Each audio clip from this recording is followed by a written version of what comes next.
Damai sejahtera Allah yang melampaui segala akal, kiranya memelihara hati dan pikiranmu di dalam Kristus Yesus Tuhan kita. Amin. Shalom, jemaat yang dikasihi Tuhan kita Yesus Kristus.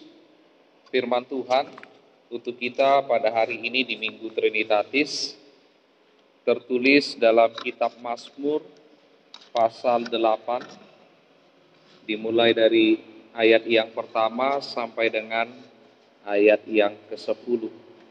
Mazmur pasal 8 ayat pertama sampai dengan ayat yang ke-10. Saya akan membacakan untuk kita semua. Demikian firman Tuhan.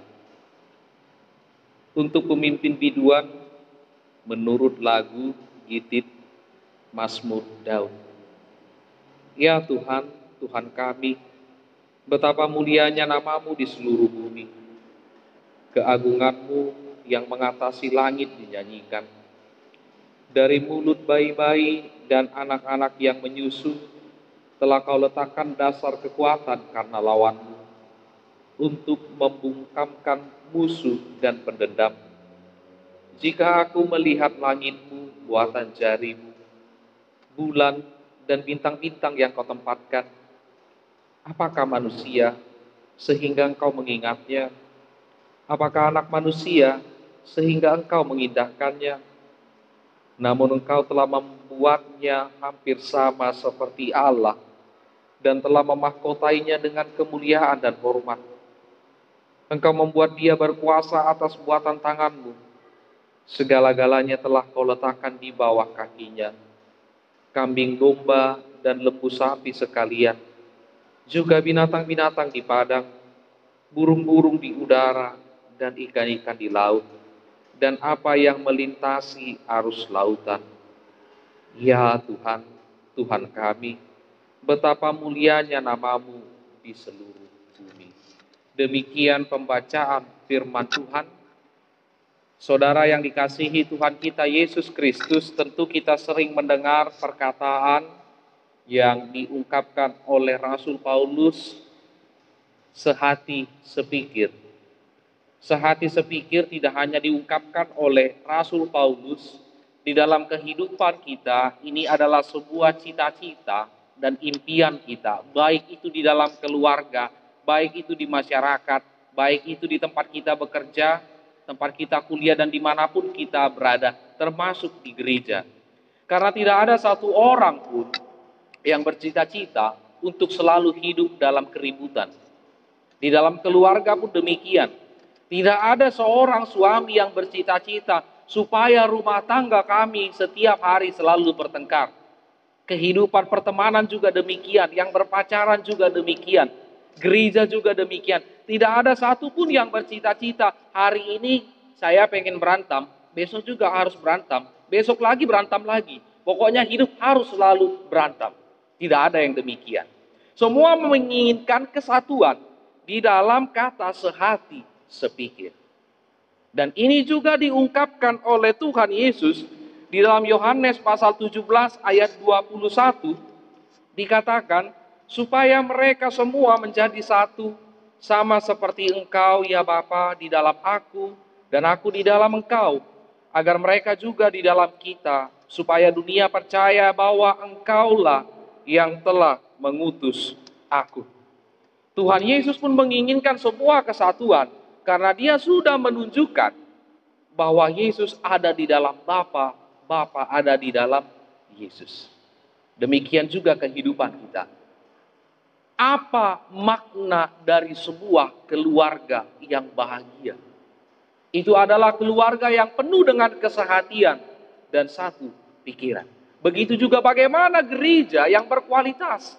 Ketika gereja itu di dalam sebuah kesatuan. Oleh sebab itu, ketika kita memasuki Minggu Trinitatis pada hari ini, kita akan melihat kesatuan yang menjadi dasar iman kita. Inilah yang dikatakan ketritunggalan Allah.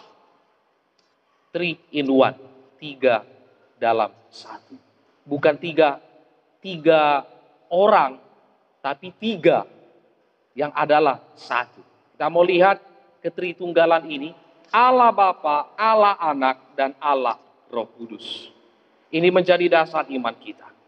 Dalam ketritunggalan Allah, pertama kita harus melihat yang menjadi kepribadian Allah itu.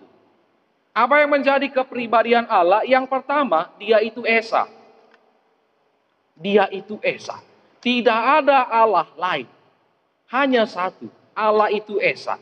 Karena Dia hanya satu, Dia yang maha kuasa, Dia tidak berubah, Dia maha kudus, Dia pencipta segalanya, Dia juga penyampai firman, Dia juga pengampun, dan Dia juga yang maha besar. Semua dimiliki oleh Allah itu di dalam kepribadiannya. Dan yang pasti, Dia adalah yang awal dan Dia juga adalah yang akhir.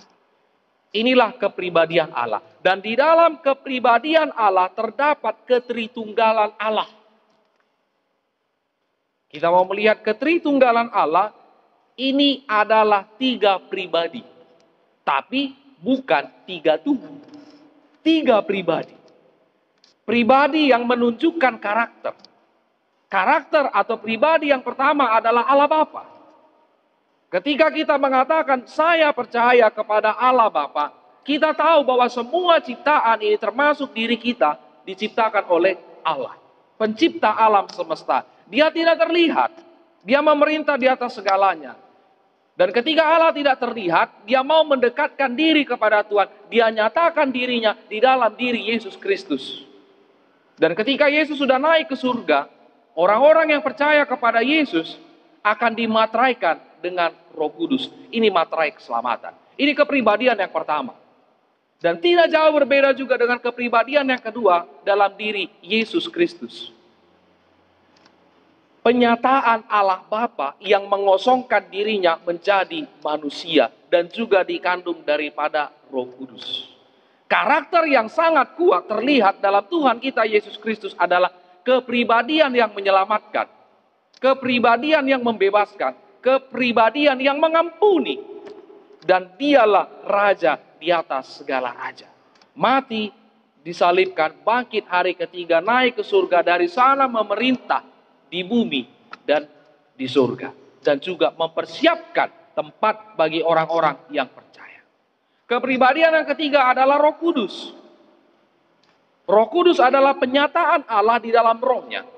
Ketika Yesus sudah naik ke surga, Dia tetap memperkenalkan dirinya kepada umat manusia melalui rohnya yang kudus yang masuk di dalam diri kita masing-masing. Oleh sebab itu, yang sangat jelas kita lihat ketika Roh Kudus bekerja dalam sebuah gereja, terlihatlah ada persekutuan. Ini yang dikatakan koinonia. Ada kesaksian, ini yang dikatakan dengan marturia. Dan ada pelayanan, dan ini yang dikatakan dengan diakonia. Artinya, 3 kepribadian ini sesungguhnya tidak ada yang lepas satu sama lain. Tidak ada yang lepas. Makanya kita tidak memiliki 3 Tuhan, tapi satu dalam 3 kepribadian. 3 karakter yang menunjukkan kekuatan masing-masing. Namun mereka adalah satu. Ketritunggalan Allah. Dan kesatuan inilah yang harus dihidupi umat Tuhan melalui gerejanya yang kudus. Dan di dalam Mazmur 8 ayat yang pertama sampai dengan ayat yang ke-10, setelah kita memahami Minggu Trinitatis adalah ketritunggalan Allah, ada sebuah kesatuan, kita juga ciptaan Allah, ciptaan Tuhan harus di dalam sebuah kesatuan. Oleh sebab itu kita akan melihat beberapa poin yang menjadi penekanan di dalam teks khotbah pada hari ini. Yang pertama, jadikan iman kita menuntun, bukan menonton. Jadikan iman kita menuntun, bukan menonton. Apa perbedaannya? Kita mau melihat pengalaman dari orang-orang tua dulu, ketika di waktu malam, pagi ataupun siang, selalu disempatkan paling tidak dalam 1 kali 1 hari makan bersama dengan keluarga. Makan bersama dengan keluarga. Dan ketika keluarga berkumpul bersama, makan bersama, selesai makan, orang tua akan bertanya aktivitas yang dilaksanakan, yang dilakukan oleh anak-anaknya.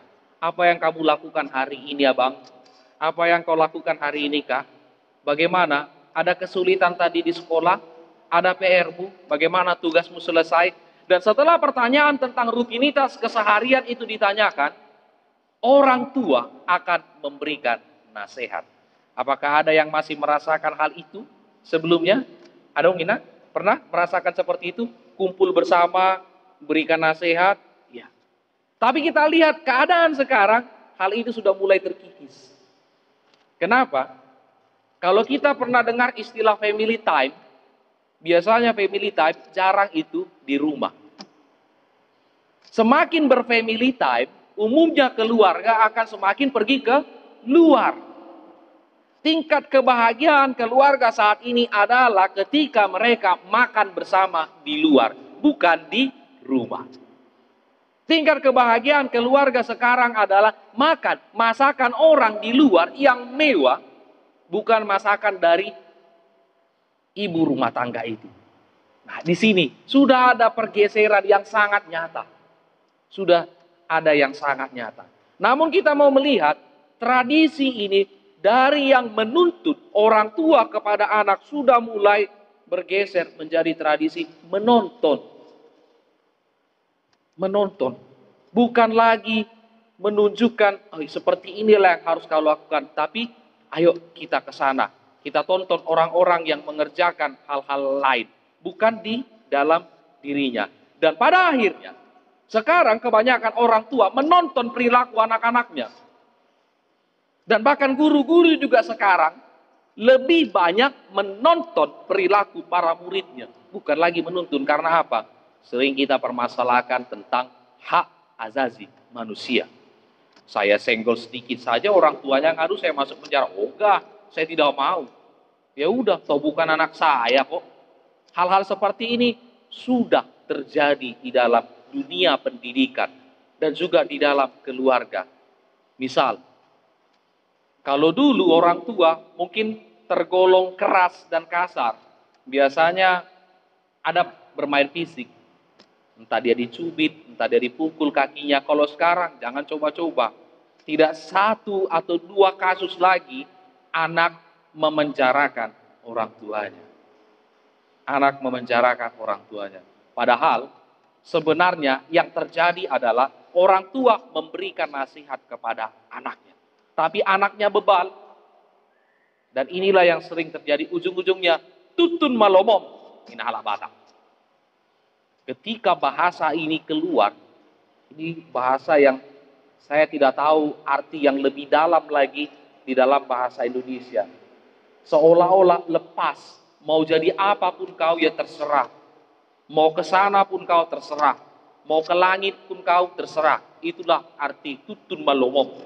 Tanggung sendiri. Apapun yang terjadi samamu tidak ada lagi urusan dengan saya. Ini yang sering terjadi. Namun kita diingatkan melalui firman Tuhan pada hari ini supaya hal itu tidak terjadi. Kita mau melihat dari teks di ayat 3. Dari mulut bayi-bayi dan anak-anak yang menyusu telah kau letakkan dasar kekuatan karena lawanmu untuk membungkamkan musuh dan pendendam. Apa hubungannya bayi dan anak-anak dengan realitas saat ini? Kita mau melihat karakter seorang bayi dan karakter anak-anak. Yang pertama adalah hidup dengan bergantung pada orang tua. Hidup bergantung pada orang tua. Namun ketergantungan itu sendiri Tuhan letakkan dasar kekuatan untuk membungkam yang menjadi musuh Allah. Lalu kita relevansikan sekarang ketika etika moral yang menjadi ancaman keluarga pada saat ini kita letakkan sebagai musuh Allah juga karena mereka tidak lagi sesuai dengan karakter yang dikehendaki Allah. Jadikan diri kita sebagai orang-orang yang bergantung kepada Tuhan. Kita mungkin tidak tahu bagaimana atau apa yang dilakukan anak-anak kita ke depan. Mungkin mereka akan permisi, ya kami mau pergi dulu kerja kelompok. Padahal kelompoknya sudah pergi ratusan kilometer dari rumah, kita tidak tahu. Dan zaman sekarang mungkin orang tua tidak terlalu kenal lagi dengan karakter anak-anaknya. Kenapa saya katakan demikian? Zaman sekarang sudah sering orang tua bilang, kalau anakku ini anaknya pendiam. Anakku ini pendiam, kerjanya cuma di kamar belajar. Padahal tidak tahu, di dalam diamnya anak tersebut, dia memiliki watak yang mungkin berbeda dari apa yang dipikirkan orang tuanya. Orang tua hanya kenal dia pendiam. Padahal semua yang ada di dalam pikiran anak-anak sekarang tertuang di dalam media sosial. Nah, ini suatu masalah. Tapi Tuhan katakan, sedangkan dari mulut bayi-bayi dan anak-anak yang menyusu telah kau letakkan dasar kekuatan. Letakkan sekarang diri kita bergantung kepada Tuhan. Doakan semua keluarga kita. Doakan anak-anak kita. Maka kita akan memiliki kekuatan untuk tetap menuntun mereka di dalam iman. Oleh sebab itu, ketika kita mengagumi bahwa Tuhan menciptakan saya, katakan kepada Tuhan, sekarang saya sudah berumur 31 tahun. Tuhan menyertai saya dari umur 0 tahun sampai 31 tahun.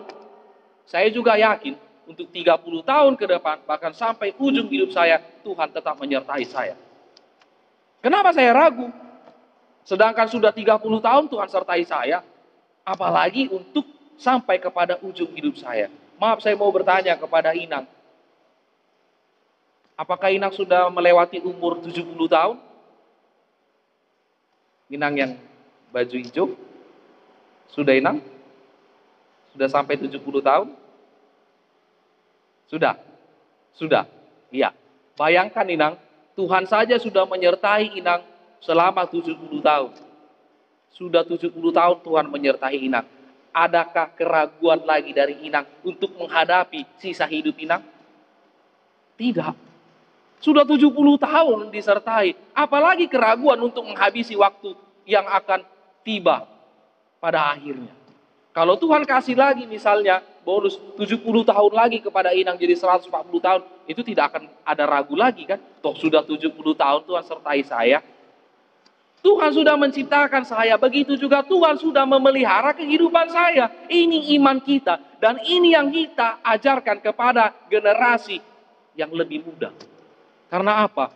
From hero to zero. Bayangkan kita dari dilahirkan masih anak bayi, ketergantungan sama orang tua. Sekarang kita bisa duduk di sini, kita mendengarkan firman Tuhan, kita membaca Alkitab. Ini bagian dari penyertaan Tuhan selama berpuluh tahun. Dan apakah ada keraguan lagi ketika kita akan menjalani hidup kita selama beberapa tahun ke depan? Artinya, hidup adalah proses perjalanan iman. Inilah tuntunan di dalam diri kita, dan kita juga harus masuk ke dalam dunia yang mungkin saja setiap tahun berbeda. Dengan memasuki kecanggihan zaman pada saat ini, mungkin ada beberapa di antara kita, saya menyerah. Saya tidak tahu lagi bagaimana mengajari anak-anak sekarang. Saya menyerah. Mungkin sudah ada yang mengangkat bendera putih. Dan ada juga rekan-rekan mahasiswa di sini. Saya tidak tahu lagi bagaimana nanti kalau melamar kerja. Karena semua sudah lebih menggunakan teknologi robotik daripada tenaga manusia. Ini tantangan. Tapi yakinlah, ini bukan hal yang baru sebenarnya yang harus kita hadapi. Ini sudah kita hadapi di tahun-tahun sebelumnya. Dan yakinlah, ketika kita yakini Tuhan menuntun hidup saya dalam iman saya juga mau, saya berjanji akan menuntun orang-orang yang berada di sekitar saya untuk percaya kepada Tuhan. Saya saksikan kebesaran Tuhan di dalam hidup saya. Ini yang harus kita lakukan. Dan selanjutnya ketika kita rasakan iman yang sudah dituntun oleh Tuhan, dan saya mau menuntun orang-orang yang berada di sekitar kita, termasuk alam ini, bersatulah di dalam pujian kepada Pencipta. Lalu akan muncullah kesatuan pujian kepada Pencipta. Yang mau kita pertanyakan, ini bukan sebuah dongeng Bapak Ibu.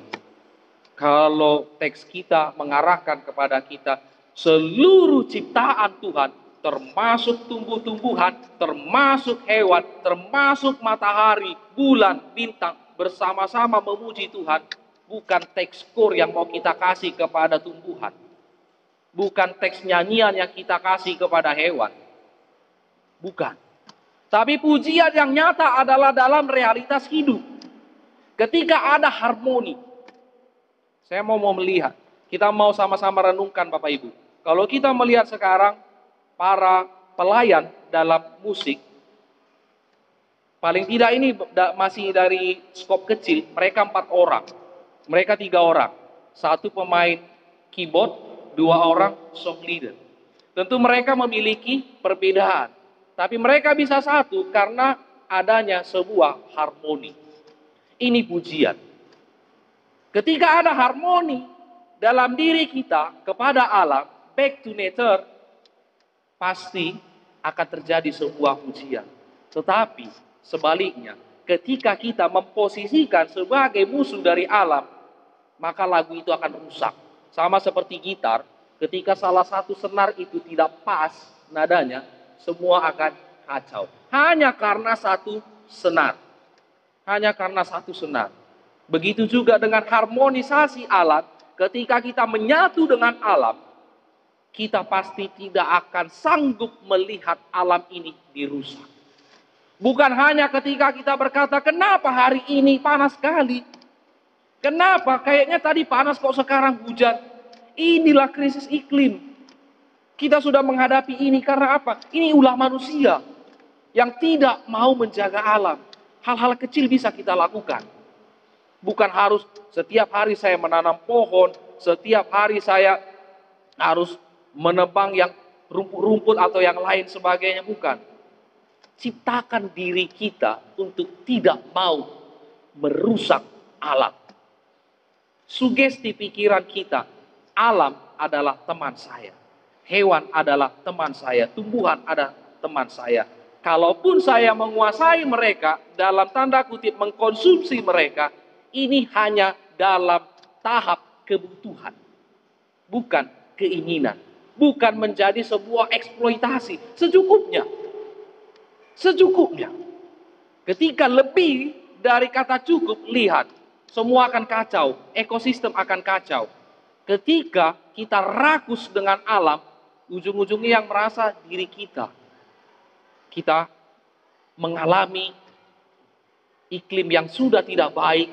Banjir di mana-mana, panas terik dan lain sebagainya. Oleh sebab itu, satukan hati kita kepada alam. Ini mungkin yang sering dilupakan dari gereja.